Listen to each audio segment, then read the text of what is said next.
غیرت مند گھر کے اندر ایک مسلمان بیٹی اپنے والدین سے یہ کہے کہ میں دوپٹہ نہیں لوں گی اور میرا جسم میری مرضی، کسی مسلمان کی یہ غیرت گوارا کرتی ہے؟ آج عورتیں روڈ پہ نکل کے یہ نعرے لگا رہی ہیں۔ مجھے یہ بتائیں، یہ اسلام کیا سکھاتا ہے؟ قرآن تو کہتا ہے کہ وَقَرْنَ فِي بُيُوتِكُنَّ وَلَا تَبَرَّجْنَ، کہ تم اپنے گھر میں ٹھہری رہو اور بے پردہ نہ ہو۔ اور پھر دوسرے مقام پہ قرآن کہتا ہے کہ اے غیب کی خبریں دینے والے نبی، کل ازواجک، اپنی بیویوں سے کہہ دیجئے، و بناتک، اور اپنی بیٹیوں سے کہہ دیجئے، و نساء المومنین، اور مومن کی عورتوں سے، تمام مسلمان کی امت کی بیٹیوں سے کہہ دیجئے جو قیامت تک آنے والی ہیں، یدنین علیہن من جلابیبہن، کہ وہ جب بھی گھر سے نکلیں تو چادر اوڑھ لیا کریں، پردہ کر لیا کریں۔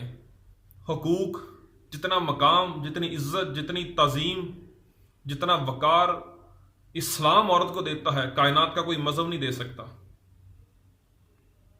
اتنا تعظیم اور وقار اور حقوق اسلام دیتا ہے عورت کو۔ وہ عورت چاہے ماں ہے، بیوی ہے، بیٹی ہے یا بہن ہے، ہر ایک کے اسلام نے حقوق بیان کیے اور سب کے ساتھ حسن سلوک اور محبت کا جو ہے نظام پیش کرتا ہے اسلام۔ غرض یہ کہ اسلام تعظیم سکھاتا ہے، عورت کو جتنے حقوق دیتا ہے، کائنات کا کوئی مذہب نہیں دے رہا۔ لیکن آج عجیب تماشا ہے، یہ روڈ کے اوپر نکل کے یہ لوگوں کو یہ کہنا کہ میرا جسم میری مرضی۔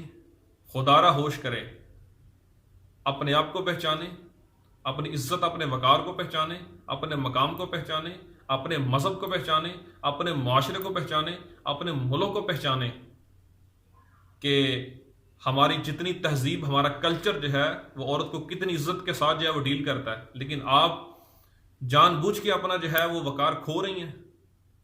اللہ تعالیٰ سے دعا کہ اللہ تعالیٰ جو ہے وہ ہمیں شعور کی زندگی جینے کی توفیق عطا فرمائے اور عورتوں کو باحیا با پردہ رہ کے اپنے معاملات کو دیکھنے اور زندگی گزارنے کی توفیق عطا فرمائے۔ وما علینا